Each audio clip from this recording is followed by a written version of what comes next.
उसके अलावा एनएसए आए हैं, दुनिया भर के लोग हैं, उद्योग जगत की बड़ी बड़ी हस्तियां हैं, 125 देशों की। तो ये एक तरह से बड़ा अंतरराष्ट्रीय मेला लगा है दिल्ली के अंदर। और मेरा मानना मनीष जी है कि हाफिज सईद परसों मारा गया और उस बात को दर्शक समझें। लेकिन पाकिस्तान की स्थिति मनीष जी बहुत बदतर है और जो चीज मैं सोच रहा था अभी कुछ साल लगेंगे, अब मुझको लगता है 2025 पार करना उसके लिए मुश्किल होगा। तो आज तुलसी गाबार्ड ने डंके की चोट पर बताया है कि आतंकवाद का भी धर्म होता है, आतंकवादी का भी धर्म होता है। मनीष जी खबर दिखा दीजिए। पाकिस्तान का चैन हराम हो चुका हुआ था। खबर यह है कि मुंबई हमले का सबसे बड़ा आतंकी अपने भतीजे के साथ निपटा दिया गया। पाकिस्तान बर्बादी के कगार पे लगातार है। बलूचिस्तान उसके खात्मे का ऐलान कर चुका हुआ है और ऐसे में ये भारत का जलवा पूरी दुनिया में दिख रही है। फिर भी पाकिस्तान परस्त लोग सीखने को तैयार नहीं है, यहां उसी ढंग के उन्माद में है। ये दंदनाता भारत और बिलबिलाता पाकिस्तान क्या कह रहा है? पहले मनीष जी मैं दंदनाते भारत की बात करूंगा और इसको हर भारतीय को गर्व होना चाहिए कि जो रायसीना डायलॉग हो रहा है, जिसका आज उद्घाटन किया प्रधानमंत्री मोदी ने, 125 देशों के उसमें प्रतिनिधि आए हैं, जिसमें पूर्व राष्ट्राध्यक्ष हैं, करंट में जो विदेश कम से कम 12 या 14 तो विदेश मंत्री हैं जो इस समय हैं अपने देश के। उसके अलावा एनएसए आए हैं, दुनिया भर के लोग हैं, उद्योग जगत की बड़ी बड़ी हस्तियां हैं, 125 देशों की। तो ये एक तरह से बड़ा अंतरराष्ट्रीय मेला लगा है दिल्ली के अंदर, जो संभवतः साल में एक आध बार कभी लगता है, वो भी जर्मनी वगैरह जैसे देश थे इसके लिए प्रसिद्ध थे। हिंदुस्तान में रायसीना डायलॉग को उन्होंने बड़े ऊंचाई में पहुंचाया है प्रधानमंत्री मोदी ने। ये 10वां है, यानी मोदी सरकार के आने के बाद ही काम शुरू हुआ और उसमें 125 देशों की भागीदारी। तुलसी गाबार्ड अमेरिका से आई हैं, जो इस समय उनकी नेशनल इंटेलिजेंस ब्यूरो की चीफ हैं। और दूसरी तरफ हमारा वो पड़ोसी जो हमारे ही साथ आजाद हुआ था, हमारे ही यहाँ जो रहते हैं, उनके बाप दादों ने उसको बनवाया था और वो हर बात पे हिंदुस्तान से बराबरी। तो उसकी स्थिति ये है मनीष जी की पिछले मतलब कल की खबर है कि 48 घंटों में 57 हमले हुए हैं उसके ऊपर। और इससे पहले दर्शक इस बात को समझ लें कि भारत ने 125 देशों को न्योता दिया था, लेकिन उन 125 देशों में पाकिस्तान का नाम नहीं था। पाकिस्तान को इस लायक नहीं समझा कि वो 125 देशों में उसको बुलाया जाए। तो उस समय कितना बदनाम और कितनी बदतर हालत में वो है। और जो हालात हैं वो बिल्कुल साफ दिखा रहे हैं कि 48 घंटे में 57 हमले का मतलब समझिए कि इसका सीधे सीधे संदेश ये है कि पूरे देश में युद्ध की आग लग चुकी है मनीष जी। ये छोटी मोटी घटना नहीं है कि 57 हमले हुए हों और 48 घंटे के अंदर। तो पाकिस्तान तो गृह युद्ध की आग में, पूरी तरह से गृह युद्ध की आग वहां भड़क चुकी है, जिसको रोकना उसके बस का नहीं है। और वहां पर अब एक बड़ा नाटक चल रहा है। तो दर्शक इसको भी जरा समझे मनीष जी कि अब वो घुमा फिरा कर असीम मुनीर के ऊपर ये सारा पूरा बोझा डाल रहे हैं कि ये जो सेना का अध्यक्ष है, हमारा आर्मी चीफ है, ये इस लायक नहीं है। उसके समय में ये ट्रेन का हाईजैक हो गया और फलाना हो गया, डिमाका हो गया। कुल मिलाकर उसको निपटा रहे हैं और असीम मुनीर पर जो निपटाने की कोशिश की जा रही है वो इनको आने वाले समय में और भारी पड़ेगी। उसका कारण समझिए कि ये अभी भी, अब जैसे अकल का अंधा होता है, तो ये अपना जो इनका मेन समस्या है उस पर ध्यान देने की बजाय ये बाकी चीजों को निपटाने में लगे। जैसे इन्होंने भारत को गाली देना शुरू कर दिया जिस दिन से उनकी ट्रेन उनकी हाईजैक हुई। और असीम मुनीर को इन्होंने इससे बढ़िया मौका नहीं समझा कि किस तरह से इसको इस कुर्सी से हटाया जाए, क्योंकि असीम मुनीर मनीष जी शिया मुसलमान है। और शिया मुसलमानों की क्या स्थिति पाकिस्तान के अंदर, ये सब जानते हैं कि वहां पर उनका नमाज पढ़ना तक हराम किए हैं। उनकी मस्जिदों में बम फेंक दिए जाते हैं, बम से उड़ा दिया जाता है। तो इनको बर्दाश्त नहीं हो रहा कि एक शिया कैसे आर्मी चीफ के पद पे बैठा है और पूरे पाकिस्तान को नचा रहा है। तो ये असीम मुनीर के पीछे पड़ गए। जबकि इनकी समस्या है बलूचिस्तान, इनकी समस्या है आतंकवाद, इनकी समस्या है अफगानिस्तान। उस पर बात करने के बजाय वहां का मीडिया, वहां का वो जो अशराफिया जिसे कहते हैं, वो किसी मतलब का नहीं है। वो असीम मुनीर के पीछे पड़े हैं या भारत को गाली ये दे रहे हैं। लेकिन इन दोनों बातों से इनका कोई हल नहीं होना। जो 57 हमले हुए हैं 48 घंटे के अंदर, वो आने वाले समय में और बढ़ेंगे। और अभी आपने जो मनीष जी अबू कतल की बात की, तो अबू कतल के बाद एक और विकेट गिरा दिया गया है, ये भी दर्शक हम्म, समझे। और अभी हाफिज सईद पे तो आता हूँ मनीष जी, कि उसके बाद अबू कतल तो कल मारा गया था, और संभवतः कल रात में ही एक और निपटा, उसका नाम देखिए मैं भूल रहा हूँ, मैंने खबर लगा दी है, ट्वीट, मुफ्ती मुनीर शाकिर। मुफ्ती मुनीर शाकिर ये लश्कर इस्लाम बना के वहाँ मौलवी बना हुआ था, लेकिन काम इसका आतंकवाद फैलाना था, और मूलतः है भारत के ही उसमें सक्रिय रहता था। तो इसकी भी कल विदाई कर दी अज्ञात वीरों ने। तो बहुत हम्म, बुरी तरह से टूट पड़े हैं अज्ञात वीर। पाकिस्तान की हालत क्या है? और इसके बाद मनी जी जो मेन आते हैं हाफिज सईद पर, तो हाफिज सईद पे जो अभी तक ये क्लियर नहीं हो पाया है, परसों रात में 8 बजे वो अबू कतल की जो खबर आई कि परसों रात में 8 बजे उसको गोली मार दी गई, तो वो मर गया। तो साथ में उसके एक आदमी और मरा था, उसको बताया जा रहा है कि हाफिज सईद है, और कुछ लोग कह रहे हैं कि हाफिज सईद नहीं है। अब ये अभी तक संशय बना हुआ है, अभी स्पष्ट नहीं हो पा रही है। हाँ मनीष जी, बगल वाली जरा खबर, ये तो ये आसिफ मुनीर की खबर है, और ये पाकिस्तान की खुरासान डायरी, वहीं का ट्विटर हैंडल है, वो न्यूज न्यूज न्यूज एजेंसी है, समझिए न्यूज एजेंसी कह लीजिए या न्यूज संस्थान कह लीजिए, ये उसकी है कि Mufti Munir Sheikh Shakir, the firebrand cleric who led the foundation of the Lashkar Islam has died at a hospital in Peshawar. He was crucially wounded by a grenade that targeted him near a mosque. The controversial cleric was famous for his fiery sermons by the use of FM radio. FM radio पर आकर इस भड़काऊ उत्तेजक भाषण देता था। Main इसका काम हिंदुस्तान के खिलाफ जहर उगलना, हिंदुस्तान के खिलाफ भीड़ इकट्ठी करना था। तो ये कहीं ना कहीं कनेक्टेड था उन लोगों से। और ये बगल वाली जो खबरें हैं, ये तो खाली हेडिंग बड़ी करके दिखा दी है, वही पर्याप्त है कि पाकिस्तान में पिछले 48 घंटे में 57 हमले, बीएलए और टीटीपी ने 100 से ज्यादा लोगों को मारने का दावा किया, और नीचे तक नीचे सारी खबरें यही हैं।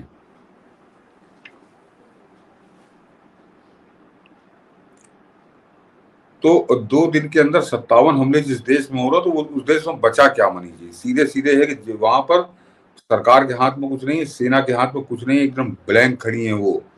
और हाफिज सईद की जहां तक बात है, तो मनी जी मेरा मानना है, 2 दिन मैंने सारी खबरें सुनी, कुछ पढ़ने की कोशिश की, तो एक तो पाकिस्तान के जो अखबार हैं उनसे पूरी तरह से गायब है मामला। ये इस पर कहीं वो जिक्र नहीं कर रहे हैं, ना वो जिंदा बता रहे हैं ना मरा बता रहे हैं, वो उस पर चुप्पी साधे अबू कतल के उस पर वो पूरा ज्ञान बांट रहे हैं।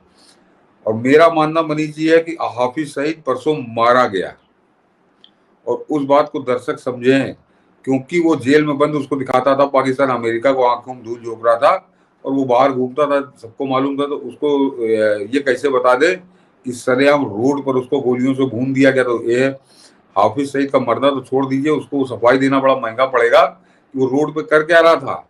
वो तो तुमने उसको, और वो हाफिज सईद को मनीष जी कुल 78 साल की सजा है, 78 साल की, 78 ईयर्स। तो हाफिज सईद कैसे रोड पे था? और उसके अलावा मनीष जी जो सबसे खास बात है कि हाफिज सईद को लेकर हिंदुस्तान में तो पूरी खबर ही ये है, और पूरे पाकिस्तान में भी वो अधकचरी जानकारी है। कुछ लोग कह रहे हैं मारा गया, कुछ लोग कह रहे हैं नहीं मारा गया। तो पाकिस्तान की सरकार इंतजार क्या कर रही है मनीष जी? उसके कब्जे में जब वो जेल में बंद है, बिल्कुल सुरक्षित है, तो एक 15 सेकंड की क्लिप, 20 सेकंड की क्लिप उस जेल में जाके बन जाती है कि देखिए ये बात गलत है, हाफिज सईद अभी जिंदा है। लेकिन क्लिप बने तो कैसे बने? हाफिज सईद है ही नहीं। ये वो खेल है जिसके लिए मैं हमेशा कहता हूँ कि 2019 में अजहर मसूद मारा गया, क्योंकि 2019 से आज 2025 हम लोग आ गए, उसका कहीं वीडियो नहीं नजर आया। एक बार इन 6 सालों में एक बार केवल जो है उसकी उन्होंने कोई ऑडियो क्लिप जारी की थी कि ये ऑडियो क्लिप जारी की है कहाँ वो अजहर मसूद जो पूरी दुनिया ठेका लिए घूमता था, भारत में गजवा युद्ध लगा करा देंगे, और दुनिया भर के उसके नाटक थे, दावे थे। आज की तारीख में 6 साल से वो गायब है। तो गायब नहीं, वो गायब हो ही चुका। 28 फरवरी 2019 को जिस समय एयर स्ट्राइक हुई थी, और वही स्थिति मनीष जी इस हाफिज सईद की है। अब हाफिज सईद को इनको पेश तो करना ही पड़ेगा, दिखाना तो पड़ेगा। तो आप जैसे अभी मैं, ये तो इतने मारे हैं अज्ञात वीरों ने कि हम लोग उनके नाम भी याद नहीं रख सकते। एक आध हो तो हम लोग नाम याद रखें कि अभी दिसंबर में या दिसंबर से पहले एक आतंकवादी का, उसको उन्होंने कहा कि वो हार्ट अस्पताल ले गए तो वहाँ हार्ट फेल हो गया, मर गया वो, जबकि उस पर भी हमला हुआ था। तो बाद में ये इसको ले जाकर कहीं रखेंगे कोल्ड स्टोरेज में, इसकी लाश आज को, और 15-20 दिन बाद या 1 महीने बाद ये बताएंगे कि वो मर गया, फलानी बीमारी से वो मर गया। क्योंकि उसको दफनाना तो पड़ेगा। तो हाफिज सईद से मेरा अपना मानना है कि 2 दिन का समय बहुत था और इस सरकार बड़े अच्छे से स्पष्ट कर सकती थी कि हाफिज सईद अभी जिंदा है, उसको उसका वीडियो दिखा देते, लेकिन वो है ही नहीं तो कहाँ से दिखाएं, क्योंकि वो अज्ञात वीरों ने बड़ा काम कर दिया। और उसके बाद उन्होंने एक बोनस और दे दिया, जो होता है ना कि आप कहीं सामान खरीदने जाइए तो टूथपेस्ट खरीदिए तो टूथब्रश वो फ्री में देता है। साथ में मौलाना साकिर को भी उसने एक साथ अज्ञात वीरों ने निपटाया है। तो अज्ञात वीर तो खैर वहां पे गजब का पारी वो खेल ही रहे हैं, लेकिन पाकिस्तान की स्थिति मनीष जी बहुत बदतर है। और जो चीज मैं सोच रहा था अभी कुछ साल लगेंगे, अब मुझको लगता है 2025 पार करना उसके लिए मुश्किल होगा, क्योंकि ये दर्शकों में फिर कह रहा हूँ कि केवल खबर नहीं है, ये पाकिस्तान की आंतरिक स्थिति का बयान है कि एक देश में 48 घंटे के अंदर 57 हमले। और देश में आप हिंदुस्तान से तुलना मत करिए उसकी, हिंदुस्तान का तिहाई चौथाई भाग है पाकिस्तान, और उस देश के अंदर जब ये गदर कटा हुआ है। और इसके अलावा ये हमले तो पाकिस्तान के अंदर हुए हैं, वो अफगानिस्तान का जो बॉर्डर है वहां पे वो अलग मार रहे हैं उनको। तो पाकिस्तान को अफगानिस्तान के हमले झेल रहा है, 57 हमले यहाँ पे हुए हैं, बलूचिस्तान में जीना हराम है। और ये खबरें तो उस दिन हम लोगों ने मनीष जी वीडियो भी दिखाया था उसका, मिर्जा अमजद अयूब का। और अब तो वहां के पाकिस्तान के मीडिया में, अखबारों में भी लोग लिख रहे हैं कि पाकिस्तानी फौजियों ने बलूचिस्तान जाने से मना कर दिया है। हाँ, वो मना कर रहे हैं कि अब हम बलूचिस्तान में ड्यूटी नहीं देंगे। उसकी वजह यह है कि 100% कब्जा वहां पर बलूचियों का ही हो चुका है, और वो पंजाबी को किसी कीमत पे बर्दाश्त नहीं करते। वो देखते गोली मारने वाली स्थिति है, तो वो जान रहे हैं कि किस तरह से अभी उन्होंने मारा है। तो ये भारत के लिए अच्छी खबर है, भारत के लिए अच्छी खबर है। और इसीलिए मैंने कहा कि दंदनाता हिंदुस्तान कि एक तरफ जरा बिल्कुल पैरेलल दोनों घटनाक्रम है कि एक तरफ हम दिल्ली में 125 देशों की मेजबानी कर रहे हैं, पूरी दुनिया की निगाह है उस रायसीना डायलॉग पे, और एक बिल्कुल सटा हुआ पड़ोसी जो हमसे ही टूट के बना था, जो हमारे यहाँ रहने वालों के बाप दादों ने बनवाया था, वो किस हालत में है ये दुनिया के सामने है। और सबसे खास बात मनीष जी, इस जो पाकिस्तान के लिए बहुत शर्मनाक है कि पाकिस्तान 2 दिन से, पिछले 48 घंटे से पाकिस्तान सिर्फ इंडिया के नाम से रो रहा है, इंडिया के नाम से कंडे फोड़ रहा है, ये जो कुछ करा रहा है इंडिया करा रहा है। लेकिन उसके रोने गाने का नतीजा क्या है कि उसी रायसीना डायलॉग में आज जो आई है अमेरिका से तुलसी गबार्ड, उन्होंने तो वो बातें कही है कि हिंदुस्तान के जो सेकुलर नेता हैं, जो अपने आप को बड़ा सेकुलर बनाते हैं, लिबरल बताते हैं, वो नंगे हो गए, उनके मुंह पर काली पोत दी है तुलसी गबार्ड ने। क्योंकि तुलसी गबार्ड अमेरिका की हैं, क्रिश्चियन है, वो गबार्ड उनके नाम से समझ सकते हैं आप। और वो आरएसएस की तो नहीं है, वो भाजपा की तो नहीं है, वो अमेरिकन है, और अमेरिका फर्स्ट और उनका राष्ट्रपति उसी के हिसाब से बात करेंगी। लेकिन उन्होंने जो आज बात कही है हिंदुस्तान के अंदर, तो ये बात मनीष जी को हिंदुस्तान के अंदर कोई भी नेता कहने की हिम्मत नहीं जुटा सकता। आज तक तो मैंने नहीं सुना कि किसी भी नेता ने बात इतने खुलकर कही हो जो बात आज तुलसी गबार्ड ने कही है। तो पाकिस्तान का जो नैरेटिव बनाने की कोशिश कर रहा था 48 घंटे से, वो तो ध्वस्त हुआ ही हुआ। और साथ में हिंदुस्तान में जो सेकुलर नेता उनका तो मुंह काला हुआ, और जो भाजपा के भी नेता है मनीष जी, उनको भी वो आईना दिखा गए कि सच बोलो। ये जो पाठ पढ़ाया जा रहा था 8-9 साल से, सबका साथ और सबका विकास, फलाना ढिमाका, और आतंकवाद का धर्म नहीं होता, और आतंकवादी का धर्म नहीं होता, तो आज तुलसी गबार्ड ने डंके की चोट पर बताया है कि आतंकवाद का भी धर्म होता है, आतंकवादी का भी धर्म होता है। मनीष जी खबर दिखा दीजिए। बिल्कुल, इन लोगों ने साबित कर दिया कि क्या कुछ होता है। और इसीलिए दरअसल ये सुनते और समझते जब तक भारत की तरफ से ना हो, जब तक इनके ऊपर हंटर इस रूप में ना चले, मुझे लगता है कि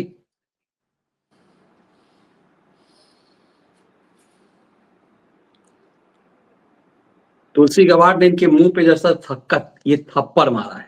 ये देखिए, ये ऐतिहासिक घटनाक्रम है। ये देखिए कि अमेरिकन इंटेलिजेंस हेड बोली, भारत में पाक समर्थित हमले इस्लामी आतंक, कि भारत में जो पाकिस्तान हमले करा रहा है वो इस्लामी आतंकवाद है। और ये बात अमेरिका की एनएसए आप कह लीजिए, जैसे नेशनल, हमारे यहाँ नेशनल सिक्योरिटी एडवाइजर है, उसके उनके नेशनल इंटेलिजेंस हेड है। और इससे दुनिया को खतरा, ट्रंप ने इस्लामिक आतंकवाद से लड़ने का वादा किया। ये हेडलाइन है खबर की। और नीचे खबर छोटी सी मैं पढ़ देता हूँ कि जो कुछ उन्होंने कहा वो हर व्यक्ति को सुनने लायक है। कि अमेरिकी नेशनल इंटेलिजेंस की हेड तुलसी गाबार्ड ने भारत में लगातार हो रहे पाकिस्तान समर्थित आतंकी हमलों को इस्लामी आतंक बताया है। सोमवार को न्यूज एजेंसी एएनआई को दिए इंटरव्यू में उन्होंने कहा, ये आतंक भारत और अमेरिका समेत कई मिडिल ईस्ट देशों के लिए भी खतरा बनता जा रहा है। और मैं फिर कहूंगा मनीष जी की इस खबर को, सेकुलर नेता तो नंगे हो चुके हैं और उनके बचे खुचे कपड़े आज फाड़ दिए तुलसी गाबार्ड ने, लेकिन भाजपा के नेता भी जो परहेज करते हैं वो जब किसी आतंकवाद की बात करते हैं तो 3 दफे पहले सफाई दे देते हैं कि नहीं आतंकवाद का कोई धर्म नहीं होता, आतंकवादी का कोई धर्म नहीं होता। तो ये क्या जाहिल आई है कि गंवार आई है कि अनपढ़ आई है जिसको बुलाया है तुमने रायसीना डायलॉग में? ये सच बोलने का साहस भाजपा के नेता भी कब करेंगे, ये मेरा सवाल है मनीष जी। मिडिल ईस्ट देशों के लिए भी खतरा बनता जा रहा है। उन्होंने कहा, अमेरिकी राष्ट्रपति डोनाल्ड ट्रंप मुस्लिम आतंकवाद से निपटने के अपने वादे पर कायम है। तुलसी रायसीना डायलॉग में शामिल होने के लिए भारत आई हैं। और नीचे है तुलसी बोली इस्लामी आतंक से अमेरिका को भी खतरा। तुलसी ने कहा कि राष्ट्रपति डोनाल्ड ट्रंप इस्लामी आतंक से लड़ने के अपने वादे को लेकर बहुत क्लियर हैं। इस आतंक ने हमें घेर लिया है और लगातार अमेरिकी लोगों पर खतरा बना हुआ है। वे भारत बांग्लादेश में लोगों को प्रभावित कर रहा है। ये बात अमेरिकन महिला कह रही है। ये जरा सबसे महत्वपूर्ण है कि भारत और बांग्लादेश में लोगों को प्रभावित कर रहा है, उनकी जिंदगियों को प्रभावित कर रहा है। ये भारत बांग्लादेश में लोगों को प्रभावित करता रहा है और मौजूदा समय में सीरिया, इजराइल और मिडिल ईस्ट के कई देशों में लोगों पर असर डाल रहा है। ये इस्लामी आतंकवाद के बारे में बात कर रही तुलसी गाबार्ड। मुझे पता है पीएम मोदी इस खतरे को बहुत गंभीरता से लेते हैं। दोनों नेता इस खतरे को पहचानने और इसे हराने के लिए मिलकर काम करेंगे। बिल्कुल ठीक कह रहे हैं। तो इस तुलसी गाबार्ड के इस स्टेटमेंट की अहमियत मनीष जी कई गुना इसलिए बढ़ जाती है कि पिछले 2 दिन से वो पाकिस्तान चिल्ला रहा है कि हमारे यहाँ आतंकवाद हिंदुस्तान करा रहा, हमारे यहाँ आतंकवाद भारत करा रहा है। तो उसके लगातार ढोल पीटने के बावजूद जब अमेरिका की नेशनल इंटेलिजेंस की हेड आती हैं यहाँ पर, तो वो बताती हैं कि पाकिस्तान समर्थक जो आतंकवादी यहाँ पे आ रहे हैं वो इस्लामी आतंक है और इससे देश को खतरा है। तो ये एक तरह से क्लियर मैसेज है जो मैंने कहा ना कि दंदनाता भारत और बिलबिलाता पाकिस्तान। तो भारत इस समय अंतरराष्ट्रीय पटल पर किस तरह से दंदनाते हुए चल रहा है, ये तुलसी गाबार्ड वाली घटना ये बताती है। और पाकिस्तान कैसा बिलबिला रहा है, ये उसका दौर जो बजा रहा है। 48 घंटे में 57 हमले हो चुके और आने वाले 48 घंटे में कितने और होंगे ये 48 घंटे बाद पता चलेगा। तो पाकिस्तान को तो एक तरह से प्रधानमंत्री मोदी ने सीधे वेंटिलेटर पे लिटा दिया है। वो कितने दिन इसकी सांसें चलती है बस ये देखना है। ये दुर्गति पाकिस्तान की लगातार चल रही है।